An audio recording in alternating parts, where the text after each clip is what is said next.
question. Have you ever had back pain and it been so frequent or so intense you're like, okay, finally I need to see a provider, and you just so happen to choose a physical therapist, choose PT first?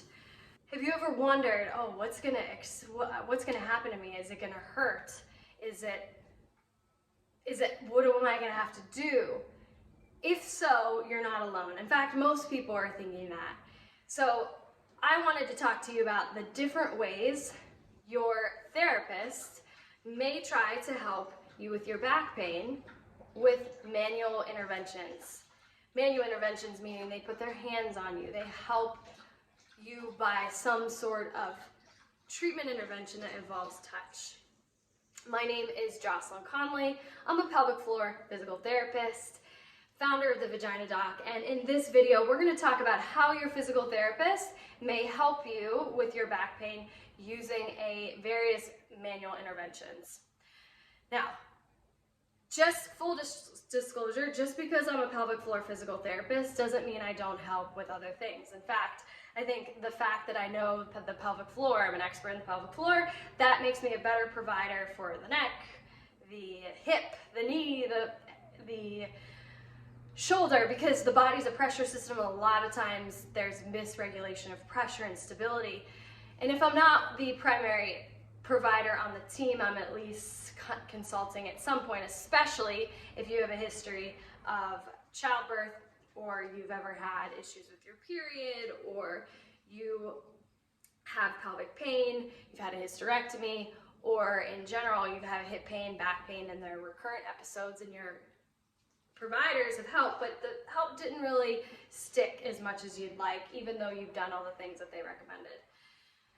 All right, let's get into it. So you go to a physical therapist, what are they gonna do? Well, first, they've gotta do a good exam. What's the exam? Well, my opinion is if your back pain is with movement, they need to examine your movement. They need to look at what you're doing throughout your day, how you're sitting, how you're transitioning in and out of bed, how you're transitioning in and out of the chair, how you're transitioning on and off the toilet, like basic stuff that you're not thinking about. Workstation setup. And then they do a series of movement tests, and they take that and they go into more detail, and they check how your joints are moving, muscle flexibility, your overall awareness of what's working, what's your control over a movement, and overall muscle performance like strength, speed, and so on. So once they have those results of your exam, then they can choose different interventions to help solve the problem, the root of the problem, calm your symptoms down, and get you back to the activities that you're limited in. And there's so many different things out there. So let's talk about that. We're just gonna focus on intervention specific, because that's what people come in. They're like, my friend got scraping, my friend got dry needling, my friend got this, they got that. So let's hit that.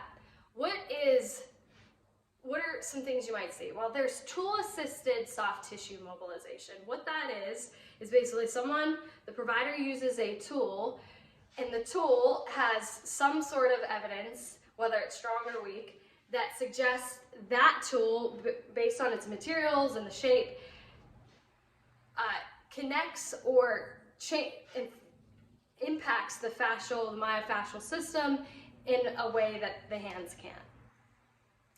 We have ASTYM, A-S-T-Y-M, we have Graston, we have just general tools that people call scraping.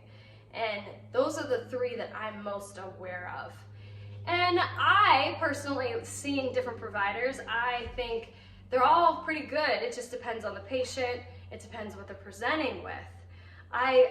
If I had to pick one, I'd probably pick ASTYM. Helps the provider, I like the tools better. I like the different methodology behind it, but you know, it just depends on the patient and depends on how they're presenting, how their nervous system is. That's one choice, and that's really great for myofascial restrictions. The other thing they might do is they might use needles and call it dry needling. No, it's not acupuncture, though the needles are very similar. The dry needling approach, dry needling is basically we use it, it's a, are we Eastern medicine or Western medicine, wherever the States is. It's that, based on our approach of medicine. It's not a traditional Chinese medicine approach. We're targeting tissue, we're trying to reduce inflammation and stimulate a healing response, a faster healing response, and get you out of whatever pain cycle that you're in. And it's more targeted than, like, if I put a needle in your ear, I'm trying to treat something in some pathophysiology in your somewhere else. Though there are different types of approaches from a dry needling perspective. You have providers that are trained in this, with this group versus this group versus this group. So you might have some variability there. It is more invasive than when you're not puncturing the skin, but generally it's not that painful. People are afraid of needles. That's sometimes not a good option to choose because you tend to guard, but I was afraid of needles, and once I got over the hump, once my nervous system was brought down, I mean, no big deal now. The other thing you might experience is a soft tissue mobilization technique, which could be like a massage technique. It could, and this is without tools. So the tool-assisted soft tissue mobilization is soft tissue mobilization where we're just moving tissues to try to increase blood flow, decrease connective tissue restrictions, and so on. The one that I'm referring to now is no tools, you're just, the therapist is using their hands. You can be static, like you're not moving, maybe you're laying on your stomach or something, or it can be dynamic. They might be doing something while you're bending, for example. And it can be a dynamic, meaning they're moving, or it could be static. Static is more of a, I'm biased. It's a myofascial release technique, depending on how you do it. I'm John Barnes trained, and you basically wait to the tissue response versus putting force on the tissue. And that feels very different than the ones that I previously described. So that is myofascial release, static myofascial release. If you want to learn more, go to myofascialrelease.com. And then if you want to learn more about ASTIM, Graston, you can Google those. The other type of technique you might receive, or intervention you might receive, is a joint mobilization. So what does that mean? You have joint mobilizations, you have joint manipulation. Basically, the therapist is providing a force that targets your joints. And if we're seeing you for back pain, it's like you're somewhere along your spine.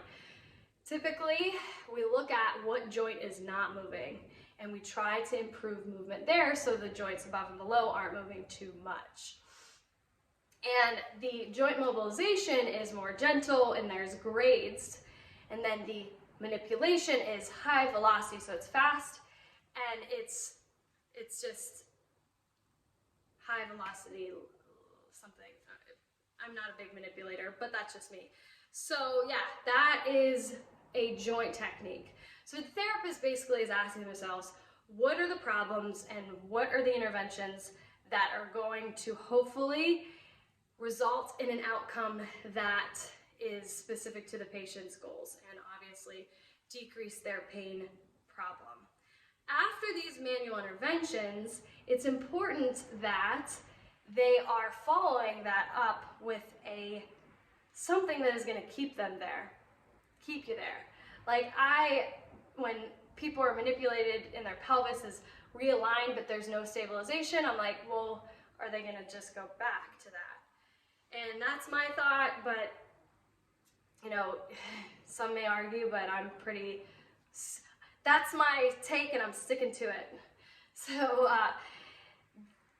the other last manual intervention, last but not least, that I'll mention is just stretching, actual stretching your tissues that affect your low back. So they're stretching potentially your hamstrings, or stretching muscles that are connected to your back directly or indirectly. And that is also part of, you know, either with the soft tissue mobilization or the other techniques I described, or in isolation. So I hope this was helpful.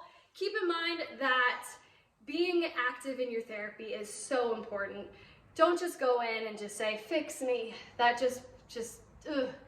You've got to be as active in your therapy as your therapist. I tell my patients I can only work hard as you're gonna work, and we're a team here. You're the captain, I'm just the guide.